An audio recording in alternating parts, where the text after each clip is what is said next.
The number killed in the West Texas mass shooting is now up to 7, plus the gunmen. The victims were between 15 and 57 years old. The gun the shooter used is described as a, quote, assault rifle type weapon. Tonight, we're also learning the name of the suspected gunman. Police say 36-year-old Seth Ator is from Odessa. Police knew who he was, and he had a criminal background. Good evening, I'm Tom Miller. 15 different crime scenes are now spread throughout Odessa and Midland.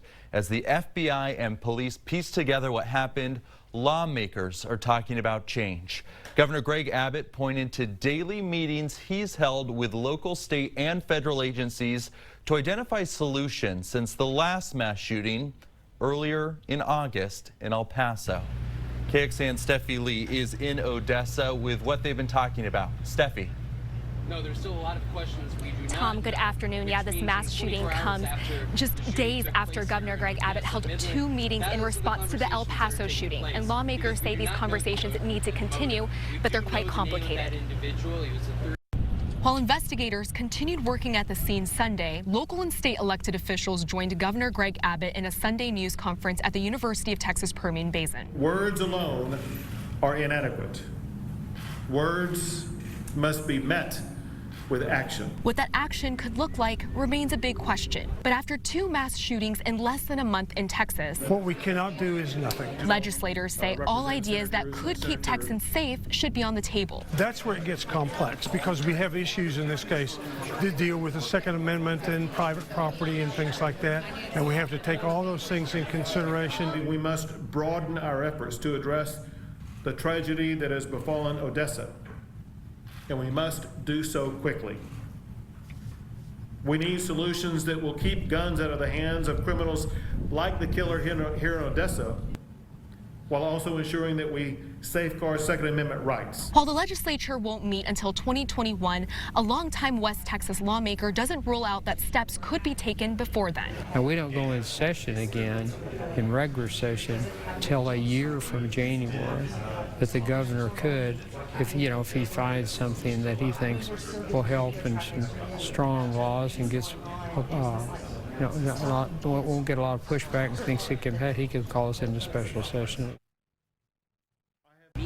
Now, this active shooting situation was slightly different for law enforcement because the suspect was on the move. And lawmakers say they'll likely have to study additional ways that local, state, and federal agencies can respond to something like this in the future. There's a vigil scheduled for 7. We'll be there and bring you the latest coverage later this evening. Live in Odessa, Steffi Lee, KXAN News. Thanks, Steffi. In all, Ator shot 20 people. Police killed him outside of a popular movie theater. Chris Pallone breaks down what happened during this shooting rampage.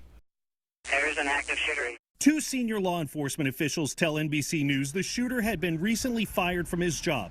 His name is Seth Ator, a 36-year-old white male. It started when state troopers pulled him over on Interstate 20 Saturday. Ator opened fire and took off on a 10-mile rampage, shooting people at 15 different locations. Please understand this is a different type of active shooter that we were involved with because he was mobile. At one point, he killed a letter carrier and stole her van to continue the attack. In all, 7 people died. More than 20 are being treated for gunshot wounds, including a 17-month-old girl shot in the mouth. Oh, my God. Police caught up with the shooter at a movie theater and killed him. All we know is we heard a lot of other gunshots going off. Police say Ator used an AR-style rifle to carry out the attack. How he got it is still under investigation.